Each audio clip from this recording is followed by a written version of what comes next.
сіздер сұрап қойсыздар ғой. Жаңағы личный қарамауы жоқ деп белгілі сұрап отыр. Мені личныймен ешқашан ешкім қармаған емес. Жаңағы видеода мен кейінгі уақытта өзімнің жеке ақшам. Личныймен қашан қармаған. Ошол ақша алдын ала ксерокопиялары өткөрүлөт.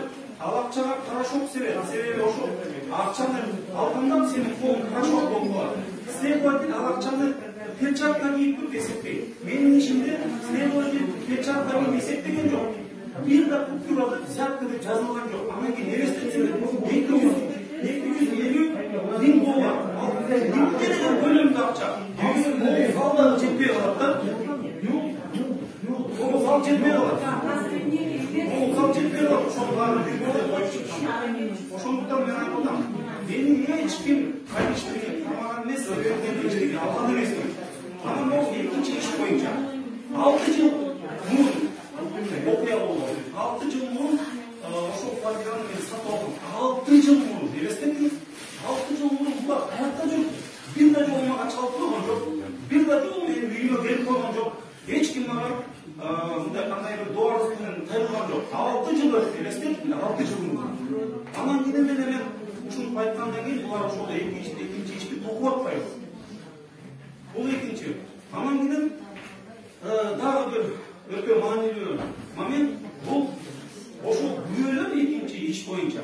Биринчи күбөсү 25 жылга кесилген убийца, киши өлтүргүч.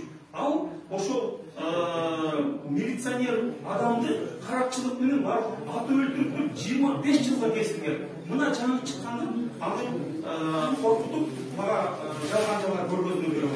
Экинчи күбө 16 жылга кесилген наркоман болуп чыкты. Ал ошол наркотиктерди изготавливать этип туруп сатат экен. Дагы бирөөсү ошонун баласы, убийцанын баласы. Ал дагы наркоман экен. Эми карабайсыңарбы? Биздин такнакай образованный күбөлөрүбүздү сурабай жатышат, а ошондой киши өлтүргөн, милиционер өлтүргөн наркомандарды булар сурап атышат. Бул бир тараптуу өтөт. Анан дагы бир жагдай ушундай тагдырдын тамашасы деп коелуп, азыркы сот Марат Сыдыков. Бул мекенчилердин баардыгын ушул сот соттогон.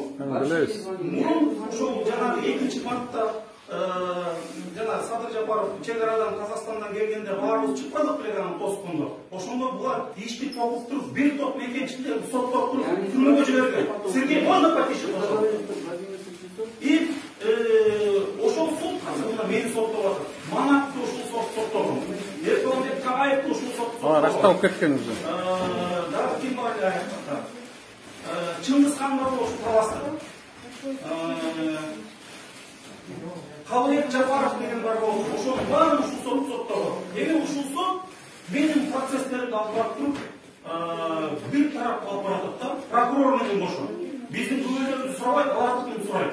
Анан кийин ошол сот, ушул биздин мекенчил партияны соттоп, мынакей баарын баарыбыз ошол мекенчил партиябыз наразы болуп жүрөбүз бул сотко. Эми бул ошол сотко менин ишимди да булар түшүрүп атпайбы. Ошону эске алып коюңуздар.